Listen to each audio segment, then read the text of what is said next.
Buongiorno da Sicilia 24, i titoli del nostro telegiornale. La morte di Larimar, la quindicenne trovata impiccata a Piazza Armerina. In un post il fidanzatino sembra alludere a episodi di bullismo. Mercoledì l'autopsia sul corpo. Appuntamento per dare vita a una rissa e allarme a Messina per gli episodi che vedono coinvolti i giovanissimi. Sabato sera in centro sventate le botte tra una trentina di ragazzi.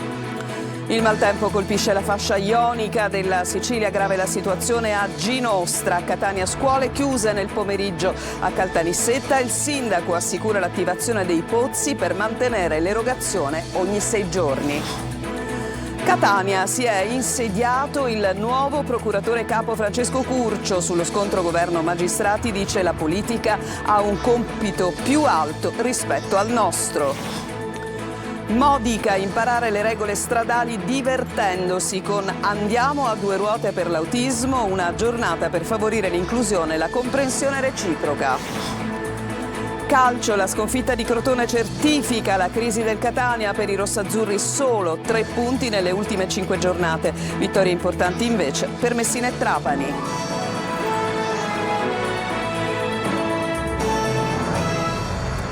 Ancora ben trovati. Larimar, la ragazza trovata impiccata a Piazza Armerina. Apriamo ancora il nostro telegiornale con questo fatto molto grave che desta ancora tanti interrogativi. In un post il fidanzatino sembra alludere ad alcuni episodi di bullismo subiti. Intanto mercoledì si attende l'autopsia sul corpo della ragazza. Lorena Dolci. Una foto scattata a una festa pochi giorni prima di morire. Eccola Larimar sorridente accanto al suo fidanzato, l'ultima foto insieme. E lui a pubblicarla sul suo profilo Instagram insieme ad un messaggio in cui sembra alludere a episodi di bullismo. Nessuna colpa per questa tragedia, scrive, ma almeno spero che chi si sente superiore ad altre ragazzine più deboli abbia capito la gravità delle azioni e delle parole. Il ragazzo, che frequenta il liceo in un altro paese, potrebbe aver condiviso il travaglio sofferto negli ultimi tempi dalla quindicenne trovata impiccata martedì scorso a Piazza Armerina dopo una lite a scuola, alcuni di insulti e chat dal tenore offensivo, e c'è chi parla di video intimi diffusi in rete. Anche lui, insieme agli amici della studentessa, è stato sentito dal procuratore del Tribunale dei Minori, che ha aperto un fascicolo con l'ipotesi di istigazione al suicidio e che al nostro TG ha lanciato un appello. Il mio appello è consistito nel fatto di invitare i giovani a farsi avanti nel caso in cui conoscano qualche particolare che ci possa essere d'aiuto nelle indagini. Mercoledì sarà eseguita l'autopsia per non lasciare nulla di intentato nelle indagini attorno alla morte assurda di questa quindicenne, ed è stato disposto un esame grafologico sul biglietto che Larimar avrebbe lasciato al fidanzatino. La mamma, che ha trovato il corpo, ha detto di non credere che sia stato un gesto volontario e ha fatto appello al Presidente della Repubblica per chiedere giustizia. Adesso andiamo a Messina, dove preoccupa moltissimo il fenomeno delle risse, soprattutto tra i più giovani, che scoppiano in centro, prevalentemente durante la movida del fine settimana. L'ultimo episodio è un episodio però fortunatamente sventato tra una trentina di ragazzini che si erano addirittura dati appuntamento per dare vita alla rissa. Ma sentiamo Francesco Triolo.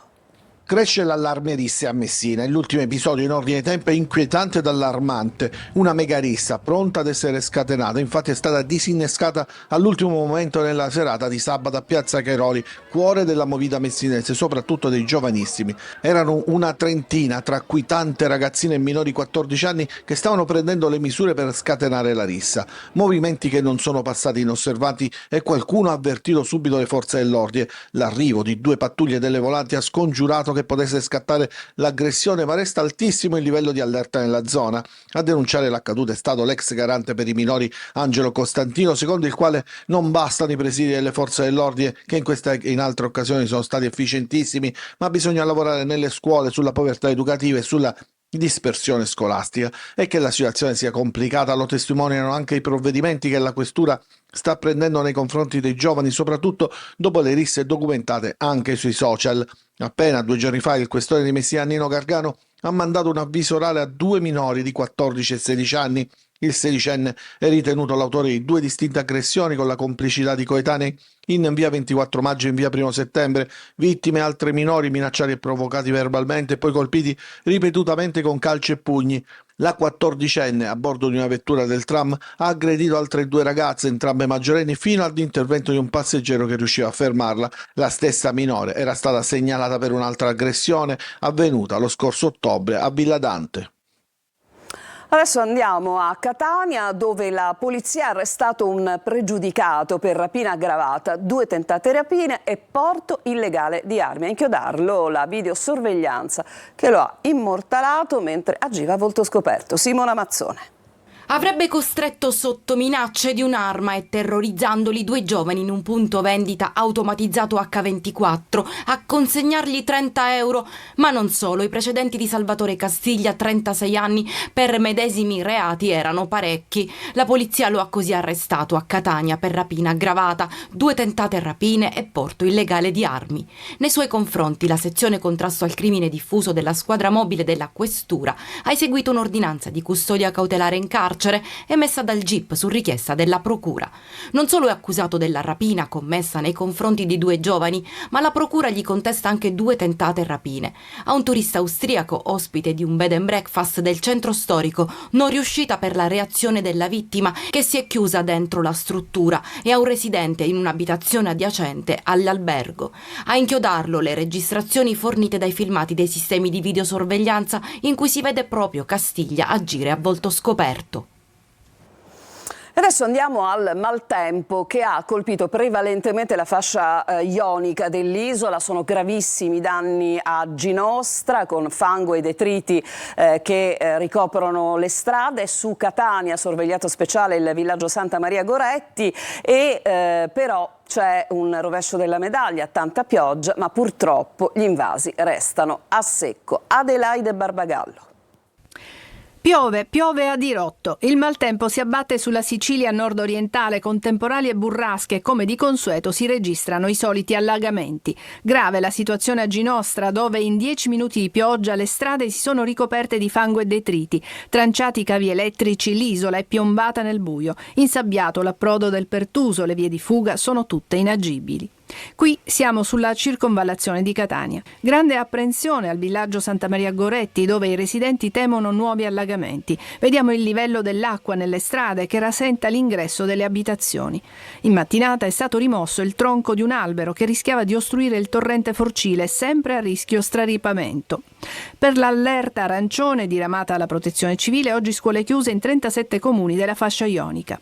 Piove, ma gli invasi non si riempiono. Restano quasi asciutti e non mitigano la grande sete d'acqua che cittadini e campagne patiscono da mesi. È un paradosso, ma è così. A spiegarlo è lo stesso Salvo Cocina, dirigente della Protezione Civile regionale. Piove nei posti sbagliati, afferma. Qui siamo nell'entroterra siciliano, come vedete a queste immagini, anche stamattina strade asciutte. A Enna e in tutta la provincia invocano la pioggia, ma non arriva. Così l'Ancipa è quasi a secco, così come il Fanaco nel Palermitano. E adesso a Catania, come molti sapranno, le scuole nella mattina sono rimaste chiuse nella città di Catania, ma proprio per le condizioni meteo che preannunciano un aggravarsi della situazione per le piogge, il sindaco ha deciso di chiudere le scuole nel pomeriggio, ma lo sentiamo al nostro microfono. Io ovviamente prima di prendere qualunque decisione ho imparato a interfacciarmi con gli uffici dell'aeronautica, perché i criteri di valutazione della nostra protezione civile prevedono aree troppo estese. Per questa ragione non possiamo noi dare allerta meteo con disinvoltura, perché ogni allerta meteo, ricordo, comporta anche molti problemi per famiglie che non sanno dove lasciare i propri figli. Quindi la diamo nel momento in cui c'è un pericolo per l'incolumità pubblica e non il timore che qualcuno possa bagnarsi. Quindi fino adesso credo che comunque la città stia rispondendo bene, anche a dimostrazione, peraltro consentitemi di dire, che sono assolutamente infondate certe preoccupazioni sulla otturazione delle caditoie perché le stesse sono disostruite, tant'è vero che quando è una pioggia come quella di oggi tutto riesce a essere assorbito, in Veterinea non mi risulta vi siano particolari problemi di acqua. Volevo precisare che però per oggi pomeriggio stiamo noi diramando l'allerta perché comunque abbiamo noi l'esigenza di evitare. Io non sapevo ieri che ci fossero anche lezioni pomeridiane e quindi, siccome la pioggia dovrebbe andare a aumentare, per oggi pomeriggio noi chiuderemo le scuole. Questo è quanto ovviamente legato alla città di Catania, però adesso ci spostiamo a Caltanissetta, una città davvero disperata per la mancanza dell'acqua, dunque speranza disillusa, quella di poter avere i bacini pieni, le dighe piene per poter ricevere l'acqua. Il sindaco Tesauro intanto ha annunciato che a brevissimo saranno attivi i pozzi per poter sopperire ovviamente alla carenza idrica e poi ha parlato dei silos tanto contestati, ma sentiamo tutto nel servizio di Rita Cinardi. A Caltanissetta il tema della crisi idrica rimane al centro del dibattito politico. Dopo l'occupazione da parte dell'opposizione dell'aula consiliare in segno di protesta contro la gestione dell'emergenza idrica da parte dell'amministrazione comunale, il sindaco Walter Tesauro ha indetto una conferenza stampa. Per il primo cittadino bisogna evitare populismo e diffusione di fake news, e nel ribadire che i 12 silos dislocati in vari punti della città sono accessibili a tutti i cittadini che in caso di emergenza potranno approvvigionarsi semplicemente aprendo i rubinetti già installati, ha invocato la coesione da parte di tutte le forze politiche. Il sindaco Tesauro ha anticipato che i pozzi individuati dall'amministrazione comunale saranno attivati a breve e quindi, secondo quanto riferito in conferenza stampa, alla chiusura della diga Ancipa le abitazioni di Caltanissetta non rimarranno a secco. Stanno provvedendo ad effettuare alcune riparazioni importanti che permetteranno di poter far defluire l'acqua dei pozzi senza che se ne perda e che può essere utilizzata quantomeno per avere, così come oggi avviene, l'acqua ogni 6 giorni, con l'opzione che si continuano a cercare pozzi per poter diminuire i tempi di erogazione. A Catania si è insediato questa mattina, dopo 13 mesi di vuoto, il nuovo procuratore capo, Francesco Curcio. Il suo ultimo incarico a Potenza. Interviene subito a smorzare i toni sullo scontro governo-magistrati e dice la politica ha un compito più alto rispetto al nostro. Lo ha sentito Luca Ciliberti. Il procuratore ha evidenziato tra le priorità del suo intervento, anche perché conosce bene la materia, l'immigrazione. Da qui sono partite inchieste importanti proprio da Catania.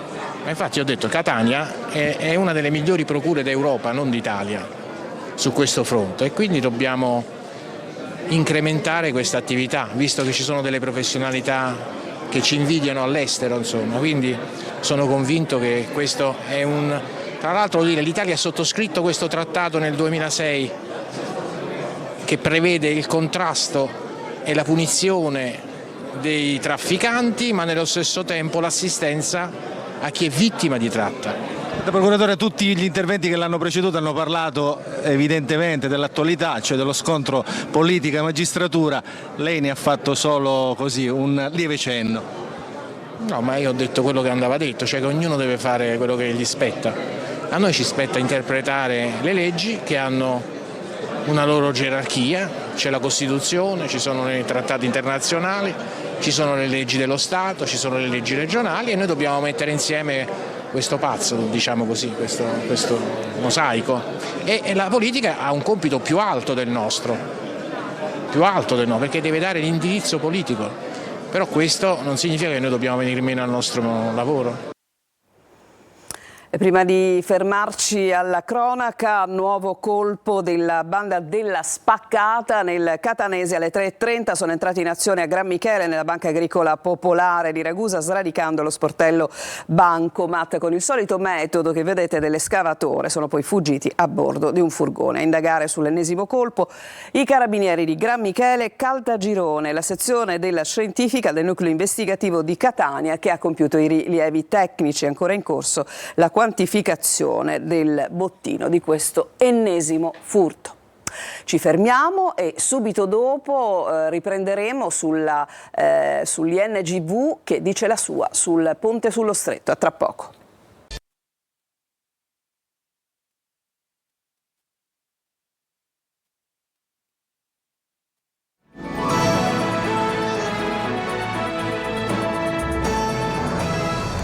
Siamo tornati in studio. Ieri le rassicurazioni di Schifani sul via libera ambientale per la realizzazione del ponte sullo Stretto, ma interviene l'Istituto Nazionale di Geofisica e Vulcanologia perché appunto sostiene di non essere stato interpellato sulla valutazione del rischio sismico. Sentiamo. Mentre la Regione dà il via libera sull'impatto ambientale, l'INGV riaccende la questione sicurezza sulla realizzazione del ponte sullo Stretto. Ci sono 2 lettere scritte dal presidente dell'Istituto Nazionale di Geofisica e Vulcanologia, Carlo Doglioni, che hanno generato nuove polemiche politiche. Doglioni, pubblicato su Repubblica, ha scritto che l'INGV non è stato coinvolto nel progetto definitivo del ponte per quanto riguarda l'analisi del rischio sismico e di possibili faglie attive e che sarebbe necessario fare alcuni approfondimenti. La società Stretto di Messina, che gestisce il progetto del ponte, replica: il ponte sarà una delle strutture sismicamente più sicure in Italia e nel mondo. La società spiega che al progetto non manca alcun via libera sismico o certificazione e che i ricercatori dell'INGV hanno collaborato nella redazione del quadro geosismico tettonico. Ma nelle lettere citate dal quotidiano romano, Doglioni parla della faglia di Cannitello, su cui dovrebbe poggiare il pilone del ponte dalla parte della Calabria. Nelle mappe del progetto del ponte sullo Stretto si dice che la faglia Cannitello non è più attiva in base alla bibliografia esistente, ma secondo Doglioni servirebbero altri studi specifici per valutarne l'attività potenziale. Cambiamo decisamente argomento, andiamo nel Ragusano, a Modica, per l'evento Andiamo a 2 ruote per l'autismo, protagonisti i ragazzi autistici della provincia, ma anche i giovani normodotati di associazioni sportive locali insieme per favorire l'inclusione e la comprensione reciproca. Veronica Barbarino.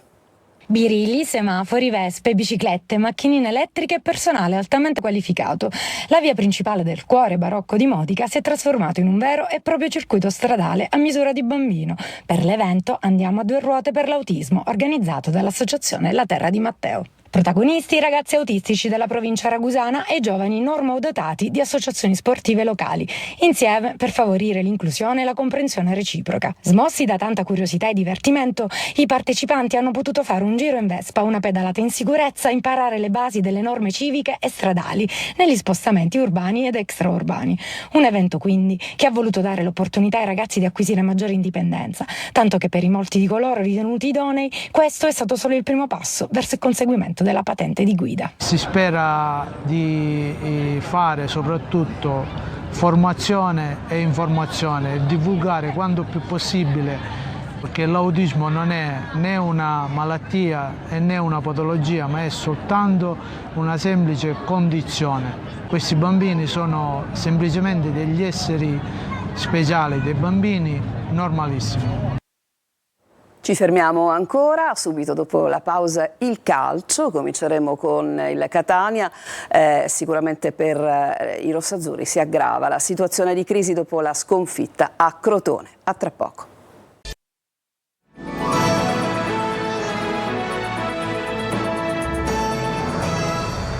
Adesso al calcio, è davvero crisi per il Catania, la sconfitta di Crotone spinge i rossazzurri a centroclassifica. Primo tempo infarcito di errori, a poco vale la reazione nel finale. Marco Carli.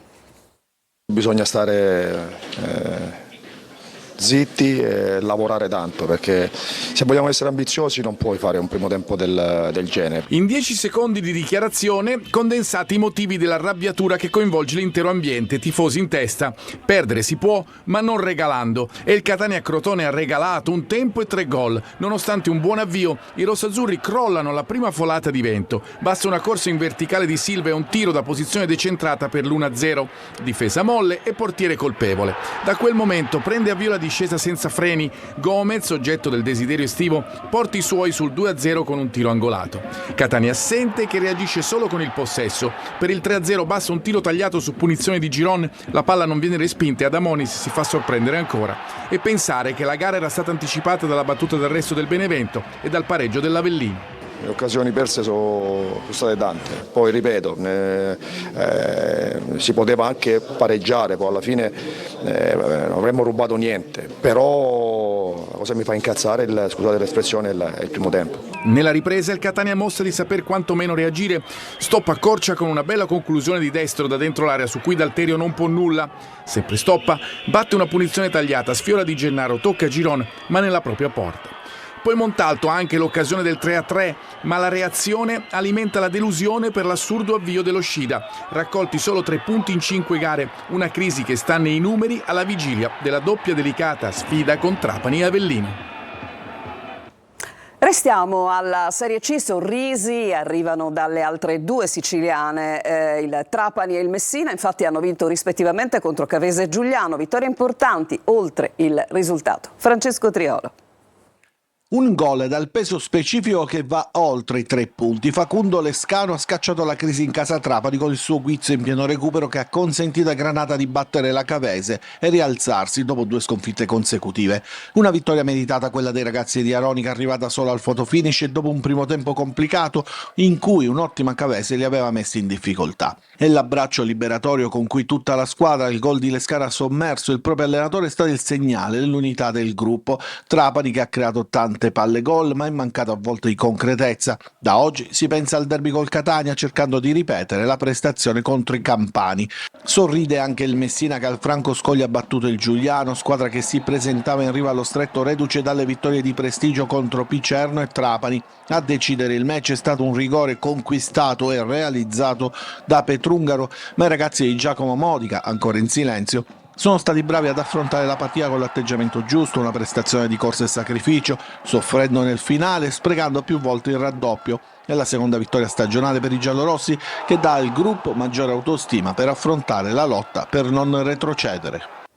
E per gli approfondimenti dedicati ai temi calcistici che avete sentito nei nostri servizi vi rimando all'appuntamento consueto per il lunedì con anteprima corner subito dopo la sigla di Sicilia 24. Questa sera invece in prima serata lo spazio è tutto dedicato al Catania con corner, entrambi gli appuntamenti sono condotti da Angelo Gagliano. Io vi ringrazio per averci seguito, Sicilia 24 tornerà per la prossima edizione alle 19.